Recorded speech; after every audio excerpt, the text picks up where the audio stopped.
राधे राधे दोस्तों।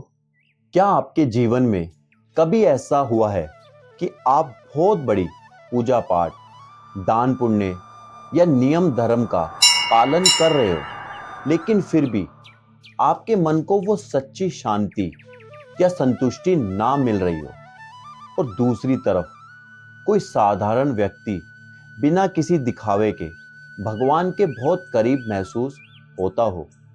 हम अक्सर सोचते हैं कि बड़े बड़े मंत्रों का जाप करने से, महंगे अनुष्ठान कराने से या वेदों की बड़ी बड़ी डिग्रियां हासिल करने से भगवान खुश होते हैं।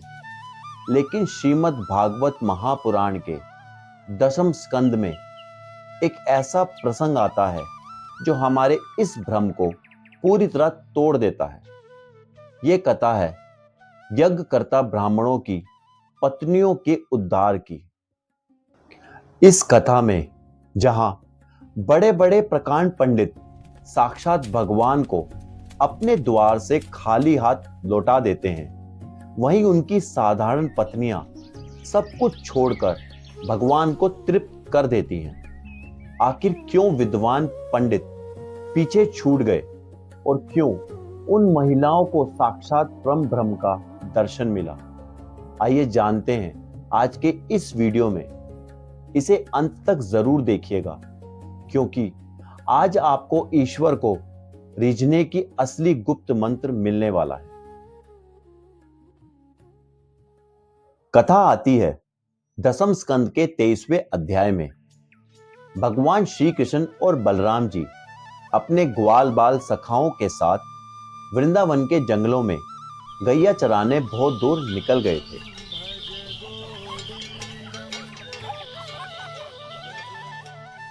दोपहर होते होते सभी ग्वाल बाल भूख से व्याकुल हो उठे, क्योंकि वे सुबह का भोजन यानी कलेवा करके नहीं निकले थे।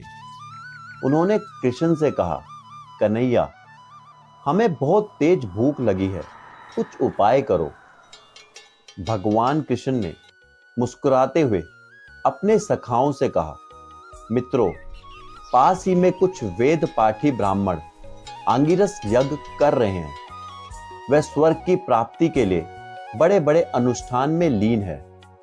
तुम सब उनके पास जाओ और मेरा व बलराम का नाम लेकर थोड़ा भोजन मांग लो।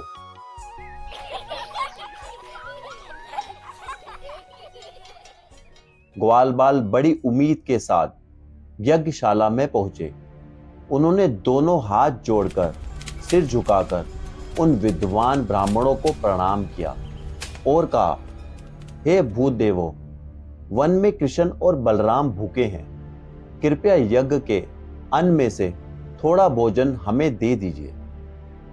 लेकिन उन ब्राह्मणों ने ग्वाल बालों की तरफ देखा तक नहीं।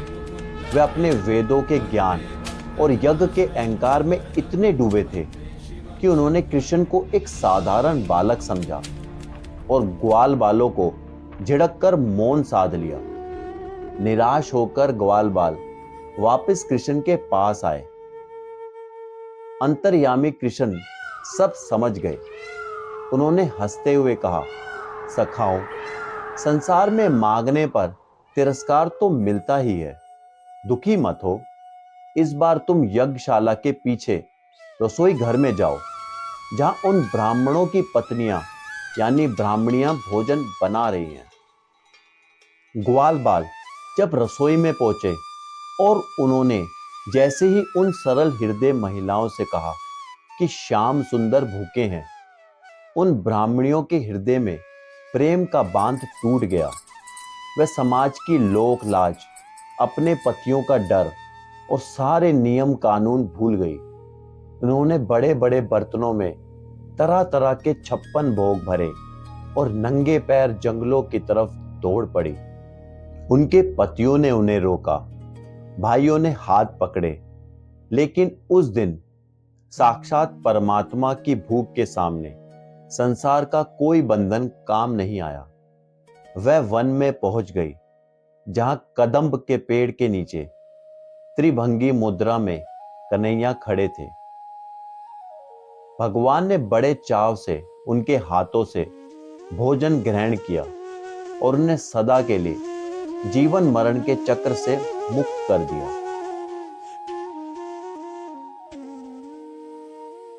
मित्रों, सुखदेव जी महाराज इस कथा के माध्यम से हमें सनातन धर्म का एक ऐसा गुप्त रहस्य समझाते हैं जो हर इंसान को जानना जरूरी है। उन ब्राह्मणों के पास गायत्री मंत्र का जाप था, वेदों का ज्ञान था और बड़े बड़े अनुष्ठान की शक्ति थी, लेकिन उनके भीतर प्रेम और करुणा नहीं थी। वह यज्ञ के स्वामी के लिए यज्ञ कर रहे थे, लेकिन जब वही नारायण साक्षात उनके सामने भोजन मांगने आए तो वे अपने अहंकार के कारण उन्हें पहचान नहीं पाए। शास्त्र कहता है कि यदि ज्ञान में प्रेम ना हो तो वह ज्ञान केवल एक भारी बोझ बन जाता है। उन ब्राह्मणों ने कोई वेद नहीं पढ़े थे, उन्हें मंत्रों का उच्चारण नहीं आता था, लेकिन उनके पास निष्ठमयी भक्ति और समर्पण था। वह स्वर्ग नहीं चाहती थी, वह तो बस कृष्ण को तृप्त करना चाहती थी।